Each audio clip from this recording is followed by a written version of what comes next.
Olá pessoal, vamos continuar um pouco aqui falando de máquina de Turing, né? A gente já vai terminar esse assunto, mas tem algumas, na verdade tem mais dois tópicos ainda, né, pra gente cobrir. Espero que até semana que vem a gente cubra todos, mas antes de avançar vamos revisar, falar sobre problemas decidíveis. Eu vou falar um pouquinho mais, problemas decidíveis. É importante isso aqui, né? A gente vai ver que certos problemas computacionais a gente consegue construir uma máquina de Turing que é decidível, né? A gente vai falar que linguagens são decidíveis, né? Na verdade, a gente fala que são linguagens. E são linguagens que vai chegar no estado de aceitação ou rejeição da máquina de Turing. A gente vai começar falando de problemas relacionados a autômatos finitos, né? Na aula passada eu falei, e eu vou continuar aqui só para dar uma intuição disso. Tem vários exercícios que trabalham assim, que apresentam a linguagem e fazem a pergunta, esse problema aqui é decidível ou não? Então, normalmente sempre apresenta uma linguagem, né? Uma linguagem A, e vamos fazer aqui uma linguagem aqui de um autômato finito determinístico. Esse aqui é o autômato finito determinístico. E essa linguagem, tem essas strings aqui, ó. Né? Eu coloquei isso na aula passada, mas vou retomar isso. Né, eu tenho um B aqui que vai ser um autômato finito determinístico e uma string W. Aí a pergunta é, essa string W é aceita por esse autômato? Então aqui B é um autômato finito determinístico, né, e é um autômato finito determinístico que aceita W, né? Que aceita a cadeia de entrada W. Esse aqui é a nossa linguagem, ó, tá vendo? A linguagem é essa aqui. E são formados por... As strings são esses pares, né? Aqui eu tenho uma máquina e aqui eu tenho uma string. Mas isso aqui tudo eu posso codificar como uma string. E a questão é, essa linguagem aqui, ela é decidível? Né? Tem vários exercícios que dão linguagens diferentes. Pode colocar, no caso B, aqui é um autômato finito determinístico, mas poderia ser um autômato não determinístico, poderia ser um autômato de pilha, e poderia ser até mesmo uma máquina de Turing. Né? E a pergunta é, né? Dado essa máquina e dado essa string que isso aqui é decidível, para provar isso aqui, né? Simplesmente precisamos apresentar uma máquina de Turing que decide essa linguagem. Eu tenho que fazer uma máquina de Turing que decide essa linguagem. Então eu tenho que construir uma máquina de Turing. Como eu falei para vocês, fazer máquina de Turing, né, lembrando que tem transições de estados e eu descrevo como que eu vou mexer o cabeçote, né, descrever isso no nível mais baixo é meio tedioso, né, bem tedioso, mas a gente pode aumentar o nível agora. Então eu vou descrever uma máquina de Turing, né, se eu pôr uma máquina de Turing M aqui, eu vou descrever ela no nível mais alto. Então essa máquina de Turing, o que ela vai fazer? Eu vou descrever no nível mais alto, seria como se eu estivesse fazendo, usando uma linguagem de programação de alto nível, né? Então eu vou descrever os passos. Quando eu estou descrevendo passos de alguma coisa, eu estou fazendo um algoritmo, né? Então eu vou descrever o que seria um algoritmo, o que a minha máquina de Turing M tem que realizar. Então, sobre a entrada aqui, ó, essa entrada B e W, né, do autômato finito e essa string W, eu tenho que fazer isso aqui, né? Aqui são os passos do meu algoritmo, então eu tenho que simular B sobre a minha string W. Então o que é simular B? Então, para eu simular B, eu teria que ter uma máquina de Turing aqui, a minha máquina M, aqui eu tenho meu cabeçote, né? Tem minha fita. Então aqui eu teria os estados, ó. A gente sabe que, por exemplo, eu poderia criar uma outra fita aqui, ó, só para ter a string de entrada B e aqui eu teria, né, a string de entrada W, desculpe, e aqui eu teria o meu autômato finito. O meu autômato finito é o quê, né? Eu tenho as transições, eu tenho o conjunto de estados, né, o conjunto de estados, tem o estado final, tem o estado inicial. Aqui eu teria a decodificação do meu autômato finito determinístico. Então, minha máquina de Turing ali ia ver, ó, qual estado que eu tô, né, e qual string que eu tô aqui. Aí ele ia fazer uma transição. Ele ia ver, ó, eu tô no estado tal, e eu tô lendo a string tal nesse outro cabeçote. E essa máquina seria programada para simular um autômato finito determinístico. Então, eu imagino que não seja tão difícil imaginar, né? De certa forma, seria tedioso eu fazer uma máquina de Turing para simular todos os passos possíveis dadas as transições de uma fita. Mas eu posso imaginar que essa máquina de Turing ela vai ler os estados aqui, ela vai saber em qual caráter que ela está da string e ela vai simular eu percorrendo esse autômato finito determinístico. Então eu posso simular, né, esse autômato numa máquina de Turing, ela me dá esse poder. E depois, né, eu dada a simulação aqui, se a simulação termina em um estado de aceitação, né, então se a simulação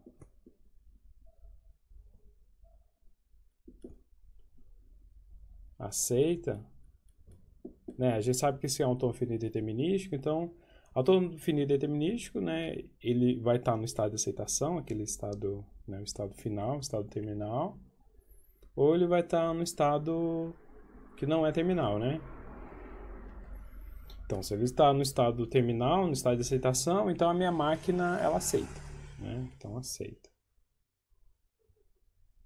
Então, minha máquina, ela aceita. Então, minha máquina de Turing vai para o estado aceita. Agora, se ela termina, né? Se ela termina em um estado não aceitação, aqui é um estado não aceitação. Então, eu estou no meu autômato e minha máquina está simulando. Ela acabou de ler string aqui, essa string W de entrada. Ó, chegou no final da string, mas aqui ó, ela não está no estado de aceitação, então minha máquina rejeita.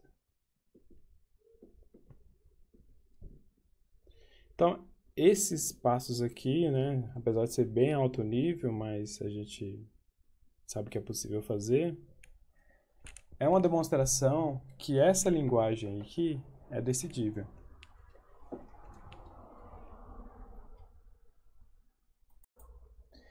Vamos avançar agora um pouco.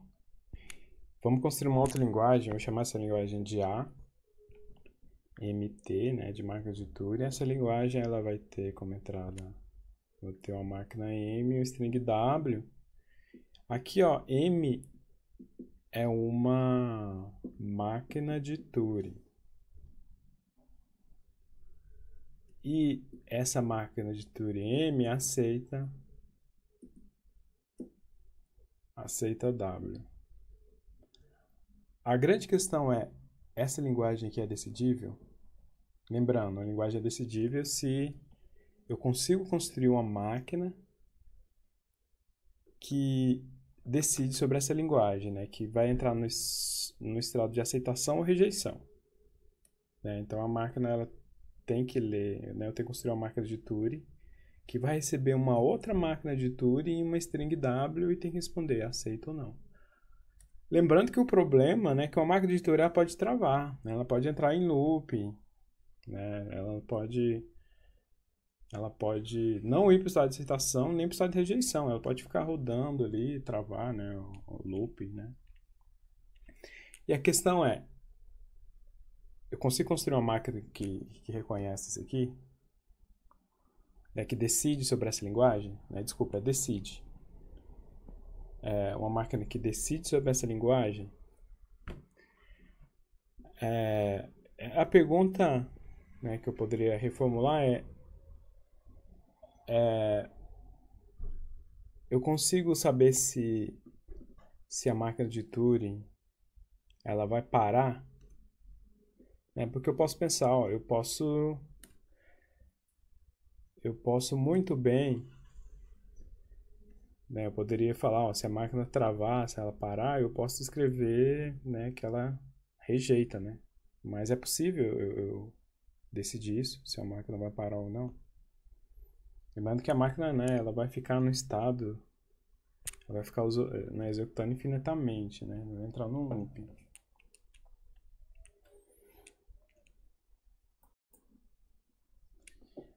Então eu já adianto que isso aqui, essa linguagem aqui, ó, ela é, né, uma linguagem que a gente tem a indecibilidade dela, né? Essa máquina aqui é não decidível. Desculpa, essa linguagem é não decidível, né? Não decidível.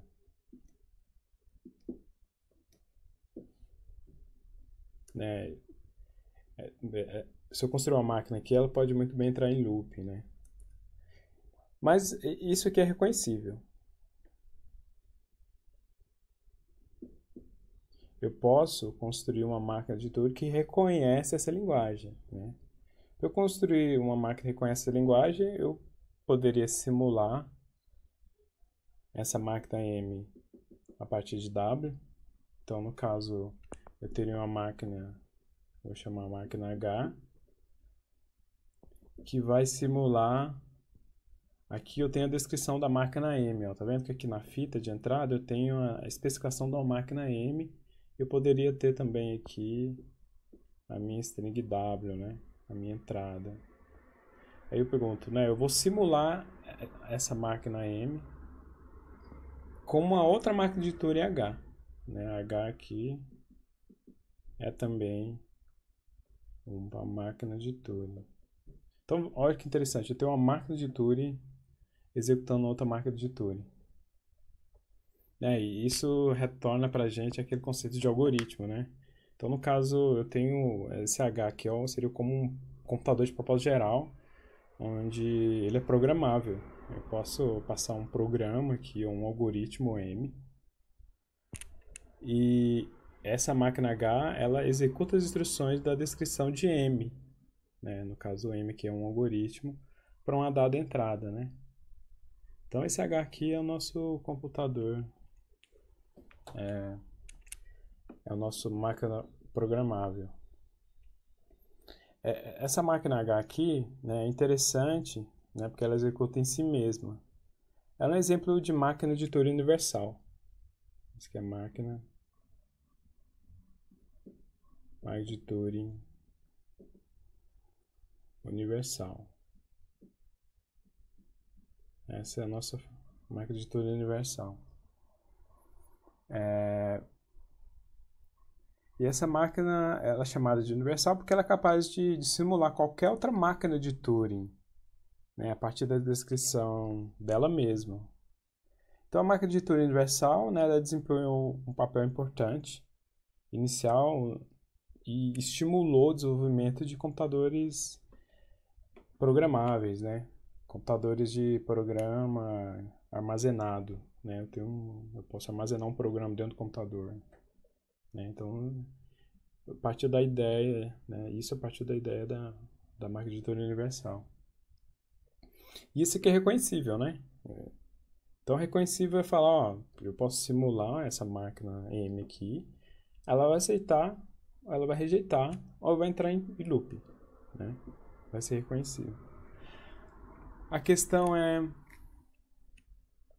isso aqui vai parar? Isso aqui é decidível, né? No caso, não é decidível e eu vou descrever por que isso aqui não vai ser decidível.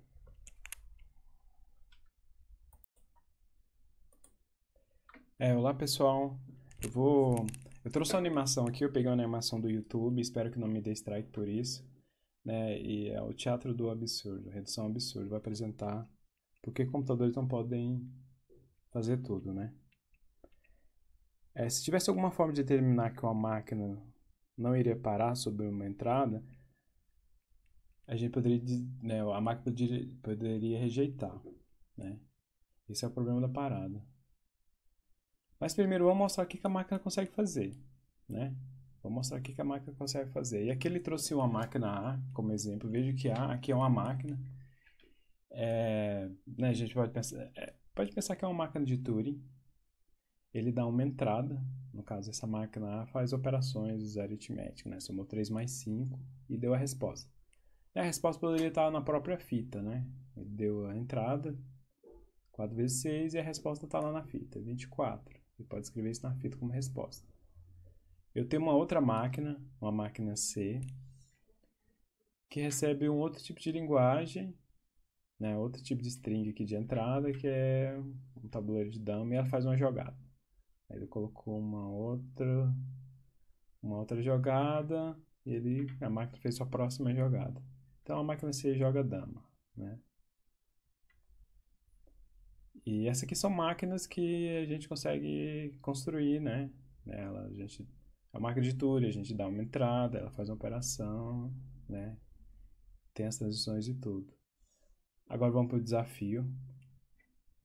E agora a gente vai para o problema da parada. Lembrando que o problema da parada é: eu consigo construir uma máquina que diz que a máquina vai parar. E o grande problema é esse aqui, ó. Eu tenho a máquina A, eu posso colocar uma outra entrada e essa máquina A ela travar. Veja que a máquina A ela não foi feita para essa entrada, então a máquina A travou. Eu peguei uma máquina C, né? Eu dei uma outra entrada e a máquina travou também. A máquina C travou. Então aqui eu tenho a descrição da máquina A. Essa descrição de máquina a gente pode pensar como, né, que é a descrição formal da máquina de Turing, né, com as transições, com o conjunto de entrada, né, o alfabeto, né, uma descrição formal de uma máquina. Então essa aqui é a descrição formal. A descrição formal também a gente pode pensar como o próprio algoritmo, né? Então vejam só, A é um algoritmo. Eu vou botar esse algoritmo numa máquina H. Essa máquina H é uma máquina de Turing. Então eu tenho a descrição de uma outra máquina e dou a string. Eu estou perguntando, ó, máquina H. Eu dou a máquina A como entrada e essa string aqui, 3 mais 5 como entrada.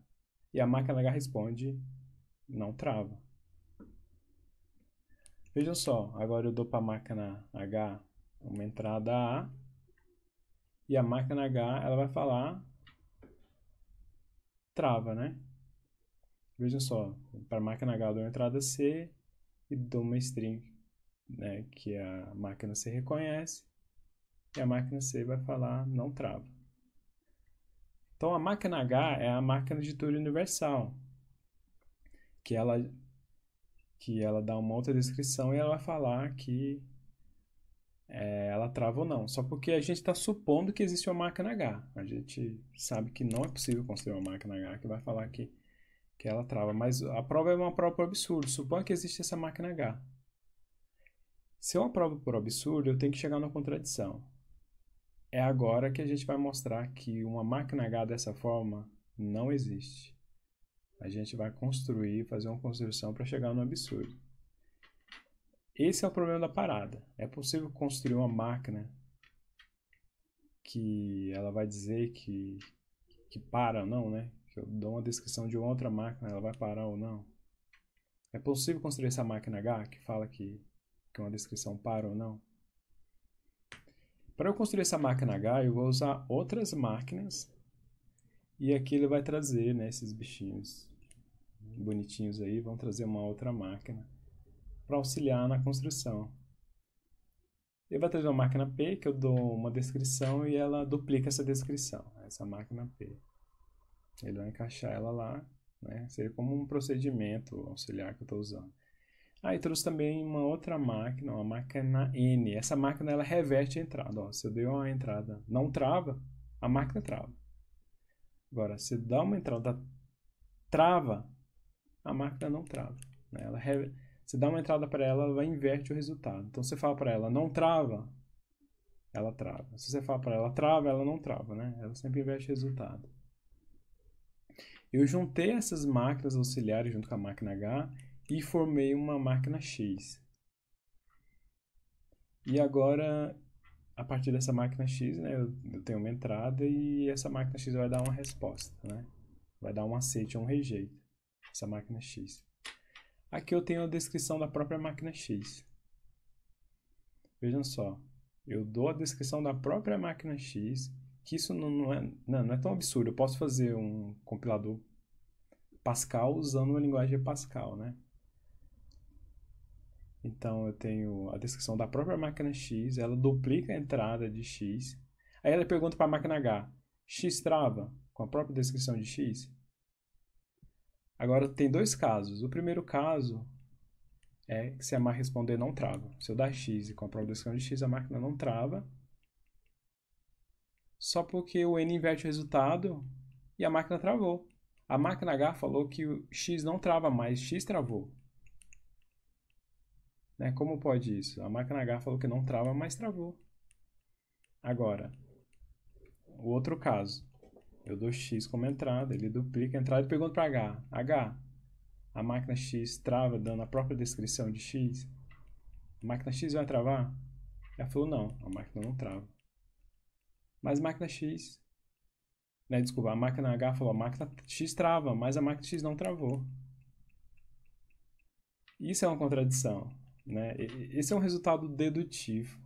Né? Isso é uma sacada que o Turing teve. Né? É uma sacada usando só, né, o pensamento dedutivo para mostrar que não é possível construir essa máquina H. Né? Isso é uma contradição, né? Uma contradição clássica no raciocínio dedutivo. Né? Então, os resultados do Turing, né, isso é o problema da parada. Eu espero que todos tenham entendido. Até mais.